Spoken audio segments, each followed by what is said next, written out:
Hello, I'm TJ. Welcome to my garden. As I've said in the previous episodes, I am actually out in my garden recording.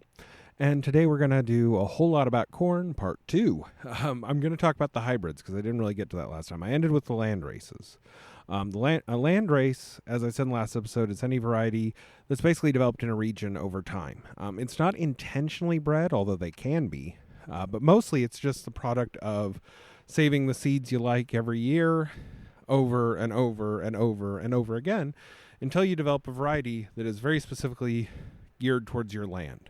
The intentional side of it is you're probably only taking seed from plants you like. The unintentional side of it is that you're only able to take seed from the plants that obviously survive to produce seed. So you end up with crops that are very tailored to your conditions and that have traits you find favorable, and that is a land race. Now, many varieties start out as land races. You also have varieties that are intentionally bred, meaning that somebody actually crossed plants with the intention to make a specific plant. Those aren't always as developed towards your aren't always as well developed towards your conditions, unless that was what you were breeding for. But they do tend to have specific traits you want, which a land race may not. Now, in the last one, I touched upon how we are hybridizing different land race traits we like the new one, the ability to fix nitrogen, or the old one, glutinous corn from Asia, into commercial varieties. The degree of what we have done with corn is mind-boggling. We have taken this little plant from the Americas, which, keep in mind, Native Americans had developed many varieties of corn. We're still finding out the diverse array of corn they had and how they used it, and it's absolutely fascinating.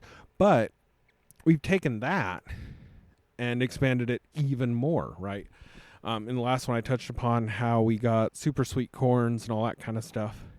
Well, what we've been doing since then is taking these and hybridizing them. Now, when you hear the term hybrid or hybridizing, you're probably thinking of crossing species, which botanists do as well, right? We cross plants all the time from one species to another that have traits we want. But the hybrids, when you see hybrid F1 seed or whatever in a crop description, that's actually not a hybrid usually of two different species. It is sometimes, but usually it is a hybrid within a species. We're taking two different strains of that species and crossing them back together.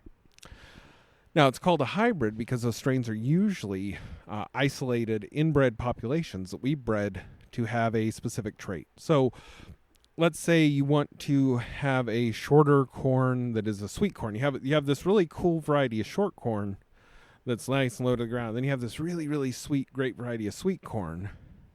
And you want something that has all those traits. So what you do is you breed the sweet corn to have all the traits for being really, really sweet, all the dominant traits there, and as much of the recessive as you can. You inbreed them until those traits are really concentrated. You don't worry about the height trait. In fact, you breed for recessive traits for height as much as you can. And any other traits you just sort of leave there because you want some baseline genetic diversity. And then in the other strain, you breed for that short trait and all the sort of dominant traits in that. And you breed them so that when you cross them, you reliably get a variety that has the super sweet corn, but is short.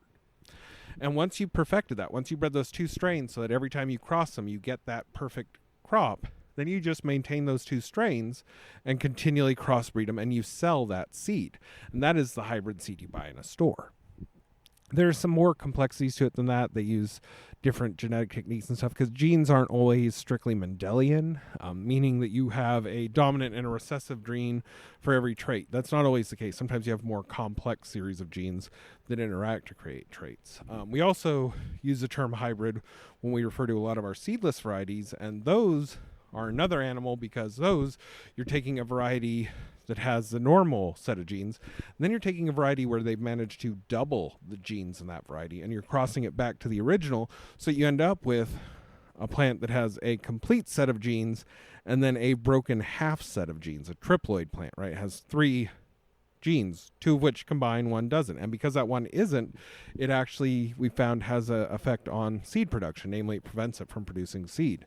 In some cases, like seedless cucumbers, I don't know if that's actually caused parthenocarpy being the development of fruit without pollinization. So navel oranges are parthenocarpic. They'll produce an orange whether they're pollinated or not. The pollen has no effect on them producing an orange. The same thing is true of seedless cucumbers. And in fact, if you let a seedless cucumber get pollen on it, it will actually produce a bitter cucumber, because what happens is the pollen triggers it to start making the chemicals to make seeds, but because its DNA is broken, it can't make seeds.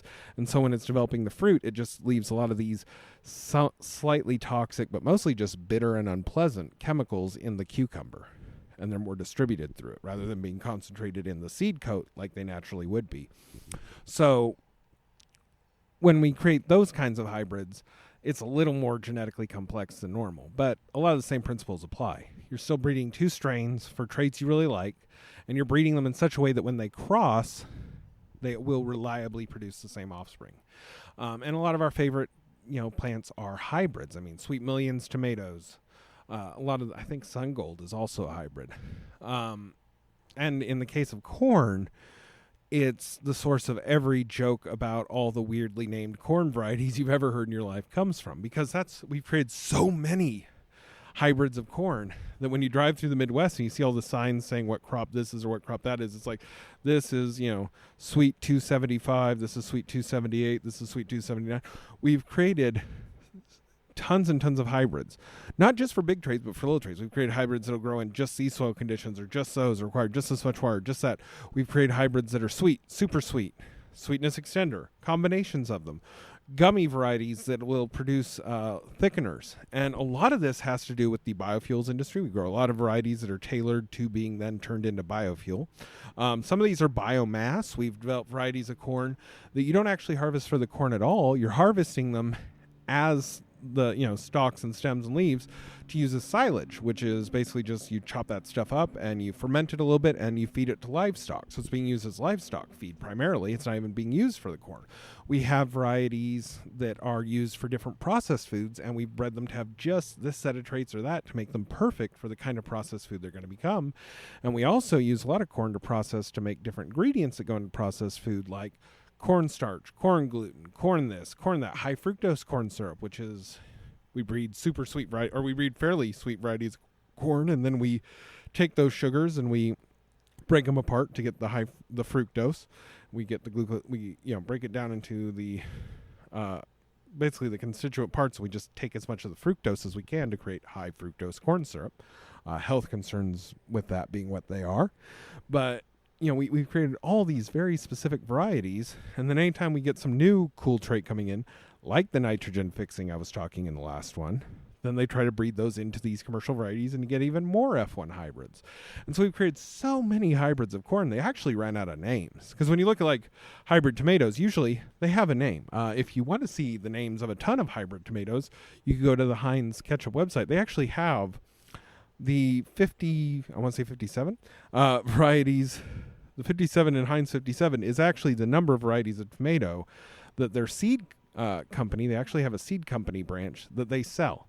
So they sell 57 varieties of tomatoes, basically best suited to make their products, but also to live in a variety of conditions. They sell these to farmers and then buy the resulting harvest to make their products. So they developed 57 varieties for that purpose, and farmers can pick from varieties with different traits they need in their conditions or for whatever product they're trying to get at the end, and then they grow those out and they sell them back to Heinz. And we have a similar situation with corn, but if you look at those 57 varieties on the Heinz websites, almost all of them just have a name. With beans, we've gone a little past names, and sometimes you'll see like Blue Lake, for instance. The Blue Lake bean is a very popular bean. It's not strictly speaking a hybrid. I believe the original actually was just a variety, but the hybrids and everything of it have become so numerous that they are often numbered now. And with corn, it's ages past that. They have numbers and complex code words in front of them, and trying to suss it out when you're not a farmer is almost pointless. It's really pointless because, of course, the varieties of corn you're going to grow at home usually aren't any of those. There are a few hybrids I like. There's I believe it's Early Sweet Gem is really good early corn that I believe is a hybrid. There are a few there's some really good hybrid popcorns out there. But generally speaking, for the home gardener, you're not going to need to know all of that, because what you're probably going to do is just buy heirloom seed. Because heirloom corn varieties, quite frankly, are just more interesting to grow. You're never going to produce on a traditional suburban block enough corn to satisfy every corn-related need you might have throughout the year, unless you eat very little corn. Because corn is a crop that you really need a lot of land for if you want to produce a lot. It's a cost loser sort of in crops because corn sells for so cheap that you need huge tracts of land to make a profit. And even though you don't necessarily need to make a profit, you just want to feed yourself if you're a home gardener, you're still going to need quite a bit of land to grow enough corn to have corn fairly regularly like we often do. So you're probably just growing corn to have for a few times as a special thing. In that case, heirloom varieties are the way to go, because then you get cool varieties. You get, blue corns and black corns and corns with multiple different colors, corn better suited to popcorn. There's one of my favorites is bear paw popcorn. It produces these huge, sort of deformed corn cobs that kind of look like a bear's paw at the end. It's really awesome. I grew atomic orange corn recently, which is this bright orange corn. It grows on relatively short stalks, so you don't need, have those huge things sticking over your fence line if you don't want them. But it's a dry corn that you use for corn flour. I haven't made corn flour with it yet. I basically grew it, thought the cobs looked really cool, and then hung on to all the seeds. So next time I grow it, I'll probably actually make flour with it. I grew the glass gem corn, which is the one you'll see all over Instagram right now. I'll post some links to where you can get some of these in the show notes. But yeah, corn, the heirloom varieties look cooler. The hybrid varieties have way more commercial applications. And so the heirloom varieties are really better suited to home gardeners, especially when you see, like, if you go to Native Seed Search, some of their Native American land races, especially if you live in the Southwest where I live. And I say the Southwest. I live in Southern California. People quibble over whether that counts as the Southwest. We're hot. I consider it the same thing. But in this area, a lot of those traditional native corns from this area are the best thing you can grow, because otherwise you have to supply a lot of excess water and a lot of excess fertilizer. And with the native varieties, I can often grow those just with compost. So I do a lot of that here. So definitely seek out the heirloom varieties. Hybrids are way better if you're trying to grow commercially. A lot of hybrids are pretty boring to look at, but they do provide whatever traits you want. So you can kind of pick and choose. So they're great for farmers. Even though I'd love to see a future where, everybody grows at least some of their own food. With corn, it's probably always going to be a staple crop that has to be grown in large amounts on relatively cheap land, which sadly means I will never see great corn fields here in California. We'll just see the small ones we already have, because our land's really expensive and you can't make any profit growing a lot of corn on it. That's, I think, about all I have to say about corn right now. I hope that was informative and somewhat useful. The big takeaways, I think, for the home gardener is focus on focus on heirloom varieties for the most part. If you just want to produce big yellow ears of corn that taste pretty good, then yeah, you can find some really good hybrids for the market for that. But if you want something ornamental or kind of pretty or kind of interesting or with a bit of a history to it, then definitely seek out those heirlooms, especially the ones over at Native Seed Search if you live in the Southwest region where you need those heat-adapted varieties of corn. And be on the lookout for nitrogen-fixing corn, which may be in our near future. Anyway, thank you guys for listening to all that. This should be the last episode on corn for a while. I may do more stuff on corn as I find more interesting stories. But I think I've done a big enough brain dump on what I know currently. The next episode will be something different, I promise. Anyway, thank you for listening. Have a great day. You can catch everything I'm doing over at tjsgarden.com. See you later. Bye.